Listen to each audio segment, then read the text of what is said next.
বাংলাদেশের ছাত্র জনতা ঐক্যবদ্ধভাবে 2024 সালে তার মোক্ষম জবাব দিয়েছে। বাংলাদেশের পক্ষ থেকে আমরা শুধুমাত্র আমাদের প্রতিবেশী রাষ্ট্র নয়, পৃথিবীর প্রত্যেকটি রাষ্ট্রকে একটি কথাই বলতে চাই, আজকের পর থেকে আমার বাংলাদেশের কোন নাগরিকের দিকে যদি কেউ এমন শকুনের দৃষ্টিতে তাকানোর চেষ্টা করে, তবে সেই দৃষ্টি উপড়ে ফেলার জন্য বাংলাদেশের ছাত্র জনতা যথেষ্ট।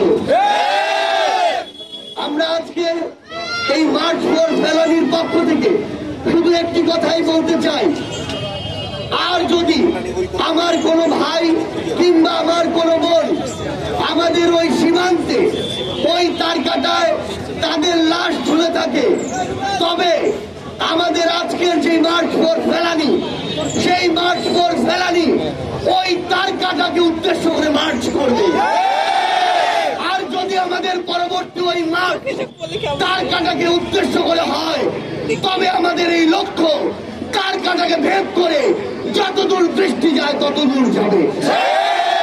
আমরা শুধু স্পষ্ট করে পৃথিবীর প্রত্যেকটি দেশকে একটি কথাই বলতে চাই, এই যে সীমান্ত হত্যা তার কাটা দেওয়ার নামে যেই জোর করে যে বাধা দেওয়ার যে প্রয়াস, সেই প্রয়াস বাধা দেওয়ার জন্য, সেই প্রয়াস রুখে দেওয়ার জন্য নতুন করে যে অভ্যুত্থান হয়েছে, এই অভ্যুত্থানের স্ফুলিঙ্গ পুরো পৃথিবীতেই ছড়িয়ে পড়বে। আজকে এই কুড়িগ্রামের মার্চ ফর ফেলানির শুরুতে একটি কথা আপনাদেরকে বলতে চাই, আমরা আর বাংলাদেশের সীমান্তে কোন লাশ দেখতে চাই না। আমাদের বাংলাদেশের যত নাগরিককে ওই সীমান্তে লাশ করা হয়েছে, তাদের বিচার আন্তর্জাতিক ট্রাইব্যুনালে করতে হবে। আমাদের বোন ফেলানির স্মৃতিকে বাঁচিয়ে রাখার জন্য নতুন যে আমাদের বিশ্ববিদ্যালয়, কুড়িগ্রাম কৃষি বিশ্ববিদ্যালয়, সেই বিশ্ববিদ্যালয়ের একটি আবাসিক হল আমাদের বোন বীর শহীদ ফেলানির নামে করতে হবে।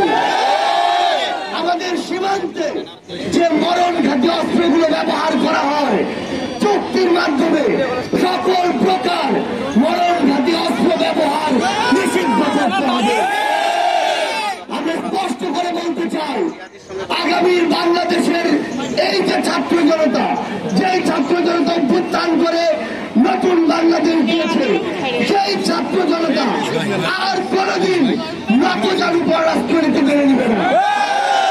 আমরা স্পষ্ট করে আগামী তরুণ প্রজন্মের ছাত্র জনতার প্রতিনিধি হিসেবে বাংলাদেশের যারাই ক্ষমতাতে আসুক না কেন, তাদেরকে শুধু একটি কথাই বলতে চাই, ক্ষমতাকে আঁকড়ে ধরার জন্য আপনাদের মধ্যে কেউ যদি কোন দেশের কিংবা কোন গোষ্ঠীর দালাল হন, তবে আপনাদের পরিণতি ওই খুনি হাসিনার মতোই হবে। আজকে আমরা এই বাংলাদেশের উত্তরের যে প্রান্তিক জেলা কুড়িগ্রাম, এই কুড়িগ্রামের মানুষ বিভিন্ন সময় বিভিন্নভাবে অবহেলিত হয়ে এসেছে। আমার এই কুড়িগ্রামের মানুষকে শুধুমাত্র একটি তিস্তা প্রকল্পের কারণে প্রতি বছর হাজার হাজার কোটি টাকার ক্ষতির সম্মুখীন হতে হয়েছে। গোপালগঞ্জের মতো একটি জেলায় প্রতি বছর যে বাজেট গিয়েছে, পুরো রংপুর বিভাগে সেই বাজেট আসেনি। আমরা আজ এই কুড়িগ্রামের উন্মুক্ত মঞ্চ থেকে পুরো বাংলাদেশের উদ্দেশ্যে শুধু একটি বার্তা দিতে চাই, জেলা হিসেবে যে বৈষম্য এতদিন ধরে এই বাংলাদেশে হয়ে এসেছে, আগামীর বাংলাদেশে উত্তর হোক, দক্ষিণ হোক, পূর্ব হোক, পশ্চিম হোক, সেই বৈষম্য আর আমরা দেখতে চাই না। আমরা বিশ্বাস করি আগামীর বাংলাদেশে আমাদের এই বীর কুড়িগ্রামের বাসীরা ঐক্যবদ্ধভাবে উত্তরবঙ্গকে এগিয়ে যাওয়ার জন্য নেতৃত্ব দিবে, যেখানে আমাদের চোখের সামনে আমাদের চলার স্পিরিট হিসেবে আমাদের বোন ফেলানি, সেই আমাদের বোন ফেলানির ছিল, সেটি আমাদের চোখের সামনে কোনো দুর্বলতা নয়, বরং শক্তি হয়ে থাকবে। যে শক্তিকে সামনে রেখে আগামীর বাংলাদেশ গড়ায় কুড়িগ্রাম সবার আগে রাজপথের সামনের সারিতে অগ্রগামী ভূমিকা রাখবে, সেই প্রত্যাশা রেখে আজকে আমাদের লং মার্চ ফর ফেলানি আমরা শুরু করতে যাচ্ছি। ধন্যবাদ।